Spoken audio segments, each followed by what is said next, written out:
السلام علیکم. زما نوم محمد علي بختیار خان دی. نن زما ټاپک په ماشومانو دی. په ماشومانو ډېر مور او پلار چې ډېر خپل ماشومانو باندې تیز اواز سره خبرې کوي، تشدد پې کوي، باید کار لوباسي. فرض کړه چې هغه پلار کار نه کوي، غریب اکثر داسې کېږي چې هغه موټرونې باندې موږ له ماشومان راشي مرموری خرڅوي یا سینجي پمپ کې راشي هغه شیشې پاکوي. ولې هغې پلاران کار نه کوي، کور کې ارام سره ناست وي او دا ماشومان یې رویستي چې کار نه وکړي. بل دا ده چې مور او پلار ماشومان سره په سختۍ خبرې کوي، نو بیا هغه ماشومان مور او پلار سره شیر کوي نه، څه ورته وایي نه، خپلې خبرې ورسره نه کوي. چا سره کېناستل، چا سره خبرې وکړې، چا سره تعلقات دي، هغه ورسره خبرې نه کوي. که مور او پلار ورسره په نرمۍ خبرې کوي، خپله ملګرتیا ورسره جوړه کړي، د ملګري شان ورسره خبرې کوي، نو بیا هغه ماشوم راشي او ټکه پکه خبره مور او پلار ته کوي چې هغلته کې لاړو مور او پلار ته خبرې کوي. چا سره خبرې وکړې، څه خبرې وکړې، مور او پلار سره خبرې کوي. ښه خبرې وکړې، مور او پلار ورله شاباشي ورکړي، او که بدې خبرې ورته چا کړي، نو مور او پلار ورته وښایي چې دغه کس سره به بیان نه کېږي او داسې خبرې نه شي او داسې کار به نه کوي. بل ډېر ماشومان سره جنسي تېری کېږي. دا جنسي تېری ورسره ولې کېږي؟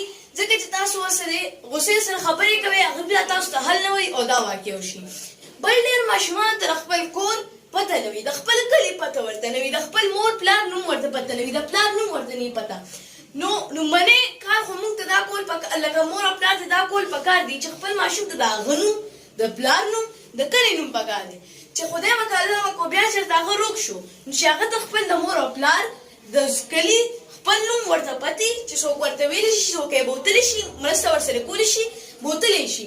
بل ډېر ماشومان داسې په کوڅو دغه کې ګرځي، نو خلک یې راټینګ کوي او کار پرې کوي. ماشومان د خپل مور او پلار چې ورسره خبرې نه کوي، نو ډېر ماشومان وتښتي چې مور او پلار سره خپل ښه تعلقات نه وي، وتښتي.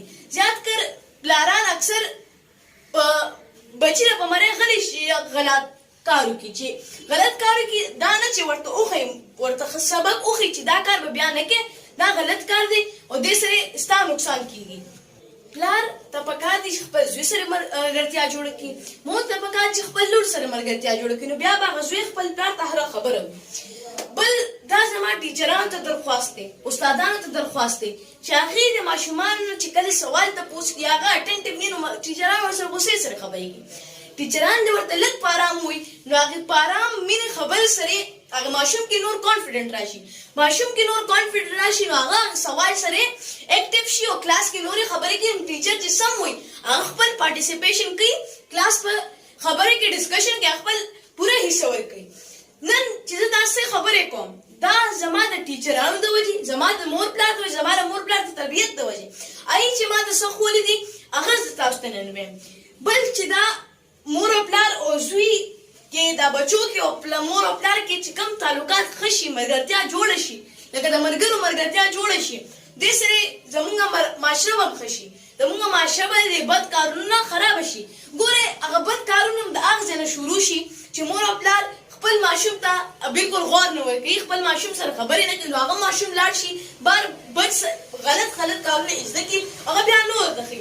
نو هغه مور او پلار په خپل زوی باندې توجه ورکړي، خپل بچي باندې توجه ورکړي، نو هغه به غلط کارونه نه کوي او نه به دا مخکې ځي، نه به بیا دا غلط کارونه مخکې ځي، لکه دا به د بیمارۍ نه سپریډ کېږي.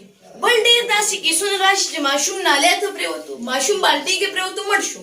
دا هم د مور او پلار احتیاط نه دی، دا بې احتیاطي ده، د هغې د لاسه ماشومان مړه شي. دې د لاسه مور او پلار ته احتیاط ورکول پکار دي، د ماشومانو خیال ساتل پکار دي. ماشومانو ته خیال ساتل د مور او پلار، د مور او پلار خبره منل دي. دا نه چې صرف مور او پلار به په دې غور ورکړي، ماشومان ته پکار چې مور او پلار ورته څه وایي، د غلط کارونه نه منې کوي، هغې باندې غور وکړي.